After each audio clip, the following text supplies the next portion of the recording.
Living off grid. Well, let me put it like this. Living off grid, because I technically have city water where I live at, even though I live out here in the country of East Alabama, Macon County. But I've been living off grid for a little over a year, and I just want to talk about some things that may help you if you're considering living off grid, or if you're already living off grid. And you know, some people may not want to take this as full advice because I'm not living fully off grid, but I have a complete solar system here. Behind me is my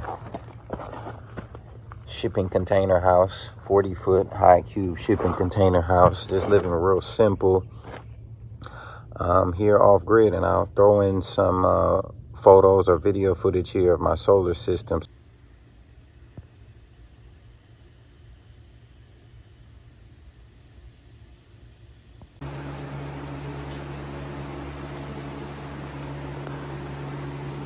So you can see, you know, my off-grid setup here. But why did I choose to live off-grid? That's probably the first question everybody's wondering, or why you're thinking or considering about moving off-grid. Well, what happened to me was in 2018, I bought 3 semi-trucks. I was already running a contracting business, making decent money out of that. But I want to expand, get bigger, like most of us do. And unfortunately, I bought 2 semi-trucks. They were pretty much lemons. I bought another semi-truck to try to keep me off the ground, but it just didn't work out. I tried everything to try to stay afloat, but I was taking all my money out of my contracting business, dumping it into these semi-trucks, and it didn't work. So I had never really thought about filing bankruptcy. But I was called this attorney one day because I was just trying to get some advice on what the next steps I need to do. He was like, "Hey man, for $1,500, you be out this whole mess." And it took me a minute to really kind of take that all in and really fully consider that. But I realized at the point where I was at with everything, unfortunately, bankruptcy would probably be the only way to get out of my situation, because I was just too upside down, and then there was no way for me to get really back on my feet.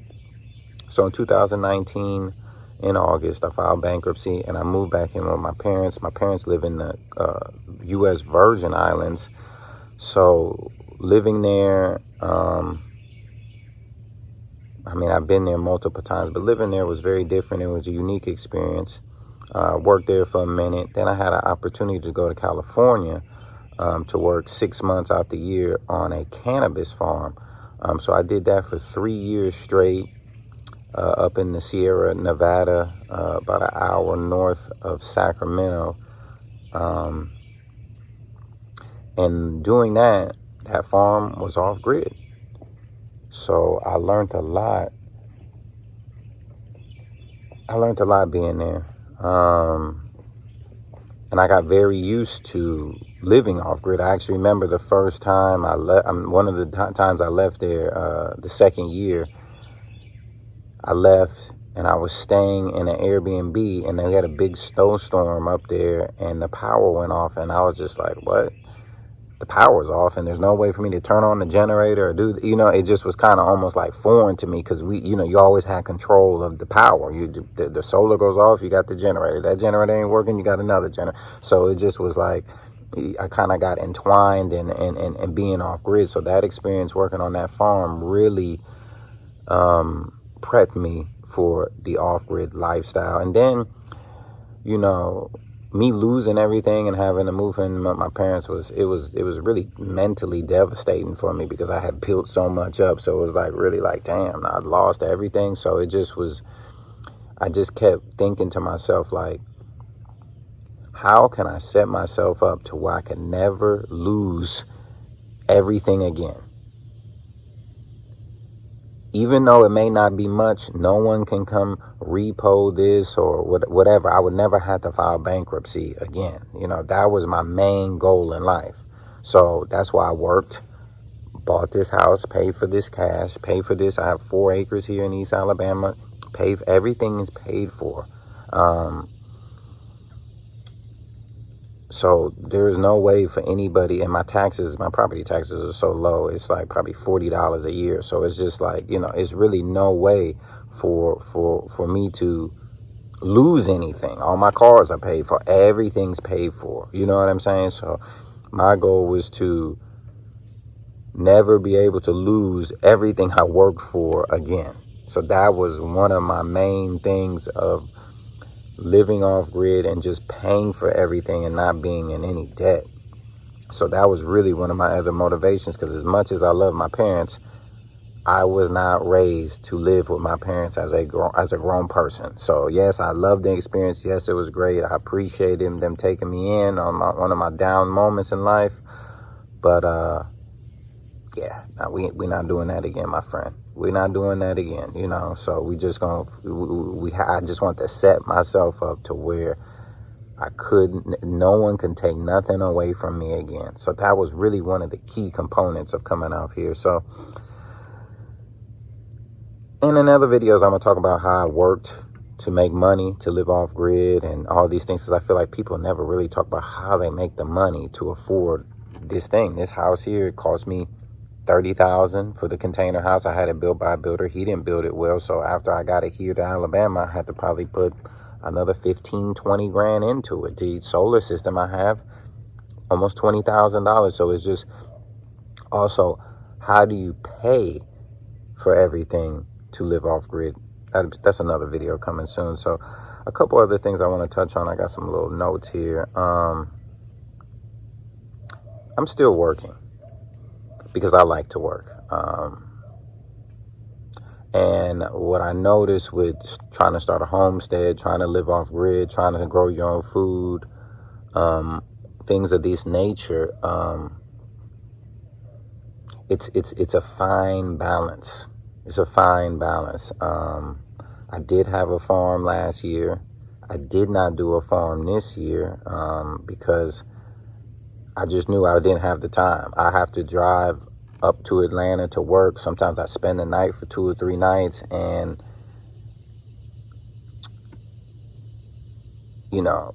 plants not getting watered, plants might not being tended to. You put all this energy into something, then you could stay away for 2-3 days and everything's gone in a couple of days. So I did not do a farm this year, but over this winter I'm gonna start doing auto watering, automated irrigation, all of those things. So that's the one thing I don't hear people talk a lot about when they were living off grid, trying to start a homestead, is the work-life balance. You know what I mean? If you're trying to grow food, great. If you're married, you're great. I'm single here, so I don't have someone to tend to my property if I have to go up the road and work, because that's another thing with living off grid and living in the country.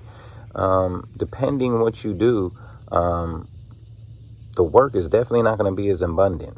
I live less than an hour away from Montgomery, and I can do some contracting there, but the volume of contracting is nothing compared to Atlanta, which I live almost 2 hours away from. So I'm forced to drive to the city. Well, not forced. I choose to drive to the city because I still want to make money, because there's still a lot of upgrades I want to make to my property. So you really got to find that work-life balance if you have to work. And if you don't have to work, I guess you don't have to find that balance. Maybe you saved up enough money to where you don't work, and I don't have to work. And technically, yeah, I could not work if I chose to. I do have the freedom to say, hey, I want to go stay with my parents for a month in the Caribbean and go play on the beach every day. I could do that. I do have the ability to do that because I don't have any real bills here. You just got the internet. The water bill's like $30 a month, and your phone bills and all that little miscellaneous stuff. I got some security cameras I got to pay for the Wi-Fi for, just little bills, nothing more over than $200 a month. But it's keeping that balance. And like I said, I personally like to work, so it keeps me active, it keeps my brain flowing. So that's something that you're gonna have to consider. And like you said, if you're trying to farm, you got to figure out that work-life balance with the farm. Of course, if you're out here by yourself, so and farming is not easy, so you have to really get used to making that adjustment of farming, because it's not easy. It's an everyday thing. other than that, that's pretty much it, really. I don't want to go on too long because we could definitely talk forever. But do I love the off-grid lifestyle? Yes, I do. Don't have a lot to worry about, and I still have all the comforts and luxuries. I do a tour of my house on another video. I have laundry in there. I have AC in there. You can see the AC unit. Maybe you can't see it, but the AC unit right there sticking out the window. So I mean, it's not like I'm living, living some terrible lifestyle. I got AC, heat. I got all these, the regular amenities, hot water, all that type of stuff. You know what I mean? So it's not nothing too wild and crazy. But it is. At times, there's certain challenges, but, like I said, living in California had prepped me for this because I was already living like this for 6 months out the year. You know what I'm saying? And I hate to say, when you live in the Caribbean or you live in the islands, you're used to the power going off and certain things of that nature, too. So these things, power goes off. In the Caribbean a lot, you got to... If you want some water, your water's hooked up to a pump, so now you got to crank up all the generators to keep the refrigerator on. You got to keep the pump on so you can use the water. So, I was already kind of pre-adapted to these things, so it wasn't that drastic of a difference to me. You know what I mean? I actually, when I was living on grid, I felt, you feel a lot, it's just a lot of privilege. You know what I'm saying? So, but to each his own, man. Everybody has to live the way they want to live, but this is how we live in here. This is the Alabama Acres YouTube channel, man. I have to start a new YouTube channel because I just want to give people this information, man, so they can do what they got to do. So more videos are coming. I actually got a mini excavator that's about to get delivered today, so I'm getting ready for that. And we just gonna keep it moving, man. There's a lot of videos coming up. So, man, just stay tuned. And if you got any questions about living off grid, drop it in the comments, and we get with you, man. Peace.